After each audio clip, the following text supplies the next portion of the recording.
नमस्कार and welcome you to study I Q. मैं हूं प्रशांत धवन। नाउ यहाँ पे आप लोग बिल्कुल ठीक पढ़ रहे हैं।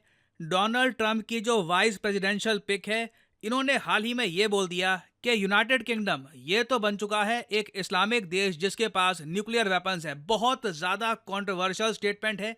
और वैसे मैं आपको ये बता दूं, डोनाल्ड ट्रंप पे हाल ही में एक अटैक हुआ, इनको मारने की कोशिश करी गई। इस पर मैं वीडियो अलग से बना चुका हूं। मगर सिंस डोनाल्ड ट्रंप ने ये अटैक सरवाइव किया और जो ये अटैक करने के बाद इन्होंने फाइट फाइट फाइट का जो नारा लगाया था, उसकी वजह से अमेरिकन्स में डोनाल्ड ट्रंप के प्रति जो आप कह लीजिए झुकाव है, ये बहुत ज़्यादा बढ़ चुका है आने वाले चुनाव के लिए। आप यूएसए में जो भी पोल उठा के देख लीजिए, हर पोल में सेम बात आपको दिखेगी।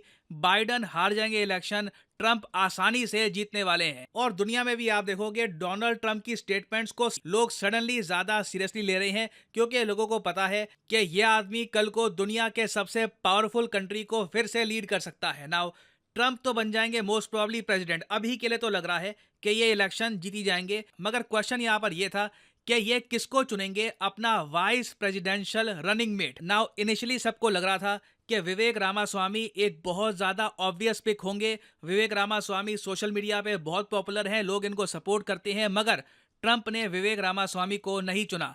ट्रंप ने यहाँ पर चूज किया है जेडी वैंस को, एक ऐसा चेहरा, एक ऐसा नाम जिसके बारे में किसी ने सुना नहीं था। क्योंकि लोग एक्चुअली कह रहे थे या तो विवेक रामास्वामी या फिर तुलसी गाबर्ड, या फिर लोग एक बार को कह रहे थे कि शायद निकी हेली भी हो सकती है। मगर ट्रंप ने सबको सरप्राइज कर दिया, एक ऐसा चेहरा चुना है जो बिल्कुल पॉपुलर नहीं है। और उसके पीछे लोग कह रहे हैं रीजन यही है कि ट्रंप ये नहीं चाहते थे कि इनका वाइस प्रेसिडेंट इनसे स्पॉटलाइट चुरा ले, कल को इनका वाइस प्रेसिडेंट ज्यादा बड़ा नेता बन जाए। तो एक गुमनाम सा चेहरा है जेडी वेंस। मगर गुमनाम तो है, देखो इनका कोई आप कह लो सोशल मीडिया पे अकाउंट पॉपुलर नहीं है, मगर जो इनकी स्टेटमेंट्स है आप वो सुनोगे, यू विल बी शॉक्ड। और जेडी वैंस की जो सोच है, जो इनकी आइडियोलॉजी है, उसकी वजह से यूरोप बहुत ज़्यादा घबराया हुआ है। यूरोप बहुत चिंतित है, क्योंकि अगर डोनाल्ड ट्रंप बन गए प्रेसिडेंट और जेडी वैंस हुए वाइस प्रेसिडेंट, तो यूरोप के सामने बड़ी दिक्कतें आ जाएंगी। ना मैं आपको बताऊंगा ये सब प्रॉब्लम्स क्या होंगी। मगर सबसे पहले हम बात करते हैं कि जेडी ने हाल ही में यूनाइटेड किंगडम के बारे में क्या कह दिया था।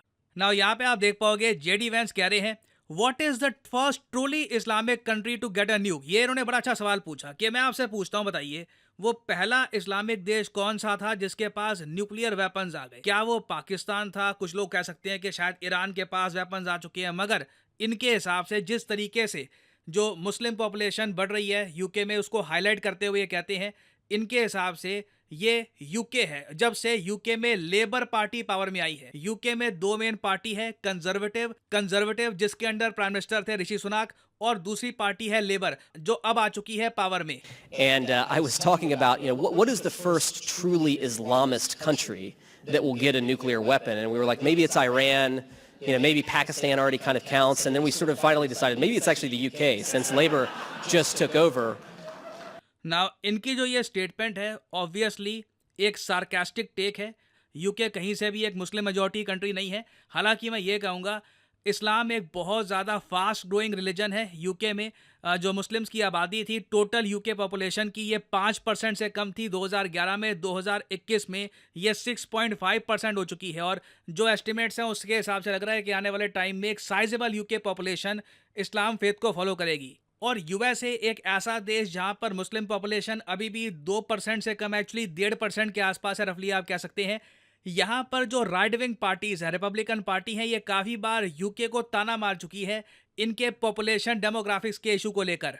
नाउ जेडी वैंस के बारे में मुझे वैसे ये बोलना पड़ेगा कि इवन दो इनकी जो स्टेटमेंट है आप कह सकते हैं काफ़ी इस्लामोफोबिक है। यूके में कई लोगों ने इस स्टेटमेंट का खंडन किया, विरोध किया कि ऐसी स्टेटमेंट से डर फैलता है लोगों में। आप अगर जेडी वैंस की पर्सनल लाइफ देखो तो इनकी जो वाइफ है ये इंडियन ओरिजिन की है and she is a Hindu.